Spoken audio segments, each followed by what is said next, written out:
네, 어제는 윤석열 안철수 후보 단일화, 그제는 이재명 김동연 후보 단일화가 이뤄지면서 거대 양당으로 세력이 결집하는 양상 보이고 있는 게 또한 현실입니다. 자연스럽게 시선이 가는 후보가 있죠. 정의당 심상정 후보입니다. 어제 양당 후보에게 표를 몰아주면 양당 독점 정치만 강화될 것이다 라고 하면서 완주 의사를 분명히 했습니다. 정의당의 입장 자세히 들어보겠습니다. 정의당 원내대표 배진교 의원님 나오셨습니다. 안녕하세요. 네, 안녕하세요. 정의당 원내대표 배진교입니다. 어디 인천에서 유세하다 오셨나요? 네, 오늘 인천에서 유세를 했고요. 네. 오전에 출근 인사하고 네. 사전 투표까지 하고 왔습니다. 아, 네네네. 심 후보는 오늘 그 배복주 후보가 출마한 종로구 해화동에서 사전 투표하셨는데 아마도 이제 우리 배복주 후보가 네. 또 종로에 국회의원 보궐선거에 나갔기 때문에 네네. 상징적으로 배복주 후보에 대한 어떤 선전을 기원하면서 네. 종로를 선택하지 않았을까 이렇게 생각합니다. 근데 이제 유권자들 눈을 모았던 건 유일하게 후보가 부부가 같이 투표한 사람이 심상정 후보밖에 없었다. 요즘 이제 재미있는 유세 장면 중에 하나가 네. 다른 후보들 배우자 리스크 때문에 네. 걱정도 많고 국민들께서 네. 그런데 우리 심상정 후보의 배우자 이승배 선생은 네. 리스크가 없다. 그래서 소개를 직접 심상정 후보가 하기도 합니다. 예, 리스크가 없어서 언론에 보도가 안 된다 뭐 이런 얘기도 하시던데요. 자, 또 이게 지난번에도 한번 저희들이 이제 정치 토론을 할 때 이동영 그 정의당 당대표 수석 대변인이 네네. 여영국 대표한테 윤석열 후보가 종교단체 협력단 미래약속위원회 자문위원 임명장을 보내서 이거 윤석열 후보 사과하세요라고 이제 국민의힘 쪽에 얘기했는데 이번에는 국민행복복지특별위원회 대협력분과 위원장으로 임명받으셨다고요? 여 후보께서 윤석열 캠프에. 벌써 이제 두 번째 임명을 받으신 거라. 네. 첫 번째는 뭐 사과 요구를 했고 또 뭐 해프닝으로 생각할 수도 있어서. 저도 그때는 해프닝이라고 생각을 했어요. 그래서 뭐 저희 당에서도 이준석 대표한테 네네. 성평등사회협력당 여성가족부 강화위원회 자문위원으로 위촉해서 임명을 하기도 했는데. 네네. 근데 이거는 두 번씩 이렇게 계속 반복된다라고 하는 것은 분명하게 개인정보가 유출되고 있다라고 하는 것이고 그리고 이러한 임명장 수여하는 방식은 과거 구시대적인 선거운동 방식이잖아요. 지역 주민들에게 임명장 주면서 특보 임명하고 이런 방식인데 아니 윤석열 캠프가 20대 청년들로 디지털 선거운동을 강화하겠다라고 했는데 오히려 구시대적인 그 악패와 디지털이 결합해서 개인정보까지 유출되는 이런 상황 속에서 남발하고 있는 부분인 거고 이런 측면에서 이거는 저희들이 그냥 묵과할 수 없어서 공식적으로 공개 사과라고 요구를 했는데 우리 또 권영세 국민의힘 사무총장께서 기자들이 질문하니까 개인적으로 사과하겠다라고 지금 하고 있는 상황이어서 저희 당으로서는 국민의힘에게 다시 한번 유감스럽다는 말씀드리고 공개 사과하시라는 말씀을 다시 한번 거듭 촉구합니다. 이런 거는 빨리빨리 정리하고 가세요. 예, 그게 나을 것 같은데요. 이거 뭐 너무 명백하잖아. 이 조롱하는 것도 아니고. 그런데 뭐 지금 이게 우리 여영국 대표뿐만 아니고 지금 저희 당원들한테도 엄청나게 지금 임명장이 날라오고 있습니다. 뭐 저한테는 안 나왔던데. 여튼 자 단일화 얘기를 하지 않을 수 없습니다. 자, 단일화 결과적으로는 이 단일화가 배경이 뭘까에 대한 각각의 얘기들이 있고 그다음에 이 단일화가 득표에 어떤 영향을 끼칠 거냐. 일단 어떤 영향을 끼칠까요? 정의당 심상정 후보를 중심으로 해서 자 이래서 오히려 양 진영이 격화되면서 이 어려운 살림에 더 어려워지는 게 아니냐라고 하는 게 있을 수 있고 한편으로는 제3지대가 오직 심상정 후보 한 명만 남았다. 그래서 제3정당 포지션이 있기 때문에 조금 더 뭐 유리해진 거 아니냐라는 분석도 있을 수 있을 텐데 어떻게 보세요? 당내에서는? 일단 안철수 후보의 단일화는 사실은 양당 정치 종식과 그다음에 다당제로의 정치 체제 변화를 바라는 국민들은 사실 배신한 거죠. 그러니까 안철수 후보를 지지했던 분들도 배신한 거지만 대한민국 정치가 양당 정치의 폐해로 인해서 계속적으로 서로 발목 잡기 하고 서로 잘하기 경쟁을 하는 것이 아니라 서로 누가 못하는 경쟁을 지금까지 해왔던 이 정치 체제를 바꿔야 된다라고 하는 것인데 이 정치 체제를 바꾸고자 하는 열망을 갖고 있는 국민들을 사실 배신한 거죠. 네. 그런 측면에서 놓고 보면 안철수 후보를 지지했던 분들은 안철수 후보 개인을 지지했던 분들도 있지만 네. 다당제로의 연합 정치 그리고 이것을 통한 양당 정치의 종식을 바랬던 국민들께서는 많이 실망하셨겠지만 네.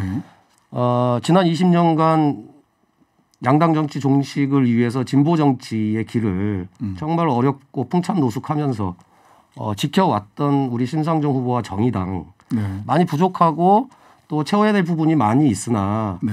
그 실망하신 부분들을 포기할 것이 아니라 네.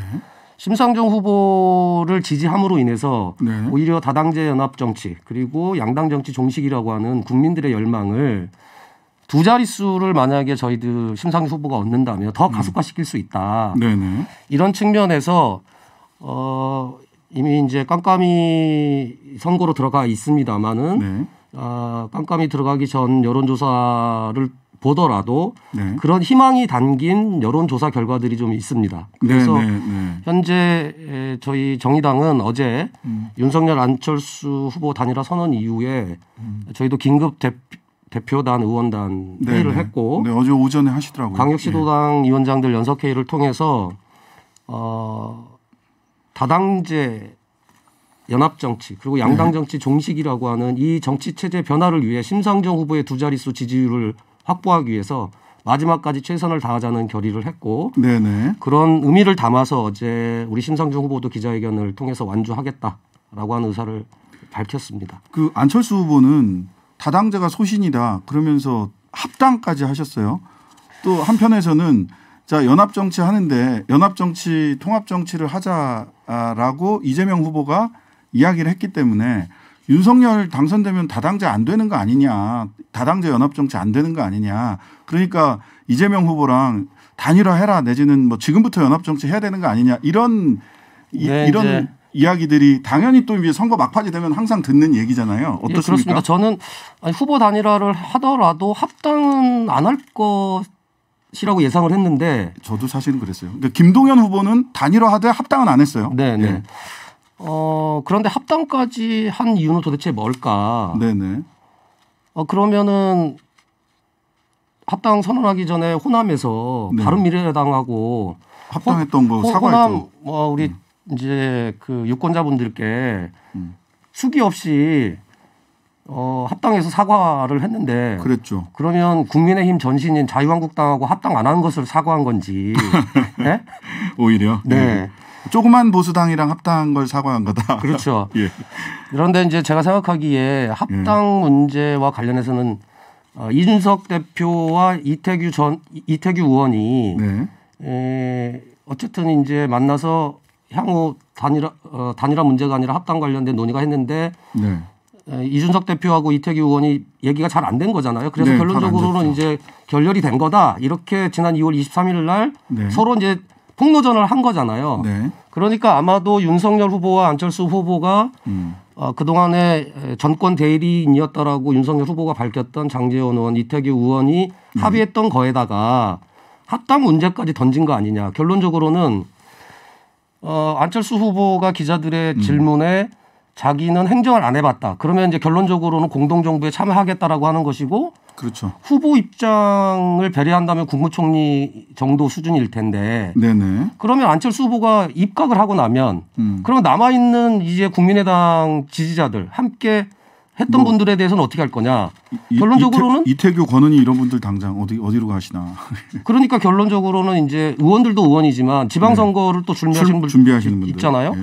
그러면 결론적으로는 그분들도 배려해야 될 텐데 그러면 합당밖에 없었을 거고 지방선거 출마자들 그리고 2024년 준비하시는 분들 또 하나는 어쨌든 지금 상당한 정도로 선거 비용이 들어갔을 텐데 선거 비용을 그러면 감당할 수 있냐 이제 사퇴를 하면 그러면 아마도 그 합당을 해야만이 공식적으로 합법적으로 그 문제에 대해서 해결해 줄 수 있으니까 국민의힘이 떠안는다. 예. 그렇죠. 그런 의미에서 놓고 보면 합당은 사실상 저는 합법적인 매수행위다 이렇게 표현할 수밖에 없습니다. 불법은 아니나 매수행위이면 분명하다. 그렇죠. 합법적인 매수행위죠. 합법적 매수행위다.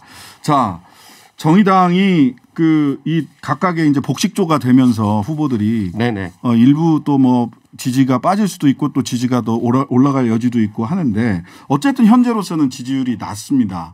기대보다 지난 선거보다. 네, 그렇습니다. 뭐 후보도 그렇게 얘기를 하고 있고 이 낮은 지지율 타개할 대응 전략 마지막 6일을 앞두고 그 대응 전략이 뭔지 좀 소개해 주시죠. 정의당은 이제 대통령 선거를 앞두고 우리 당이 가야 될 방향에 대해서 진지한 고민을 했고 그래서 20대 30대 청년들과 그리고 진보 정당이 기본으로 했던 노동의 정치 세력화. 그런데 이 노동의 정치 세력화가 지금 상당히 많이 약화되어 있고 특히는 진보 정당들이 지금 분열되어 있는 상황이어서 더 결집이 안 되고 있는 상황인 거죠. 그래서 노동의 정치 세력화를 다시 복원하는 문제를 집중적으로 저희들이 다뤄야 됐다라고 판단을 했고 그래서 이 두 가지에다가 실제로 고 노회찬 의원님이 6411 투명인간들을 얘기하셨지만 여전히 대한민국 사회에는 지워진 사람들이 있고 이분들이 전혀 호명되고 있지 않은 상황이어서 지워지지 않는 사람들을 대변하는 정당으로 다시 발걸음을 내디뎌야 된다라고 판단한 거죠. 이제 그런 과정에서 쭉 선거운동을 진행해 왔는데 대한민국이 양당 정치가 갖고 있는 어떤 숙명적인 소수 정당의 운명이죠. 사실은 있죠. 이제 투표가 선거일이 다가오면 다가올수록 당선 가능성이 높은 후보로 결집하게 되고 그러한 영향으로 인해서도 사실 이제 지지율이 거의 이제 3% 내외로 답보 상태에 있었다라고 저희들이 이제 판단을 합니다.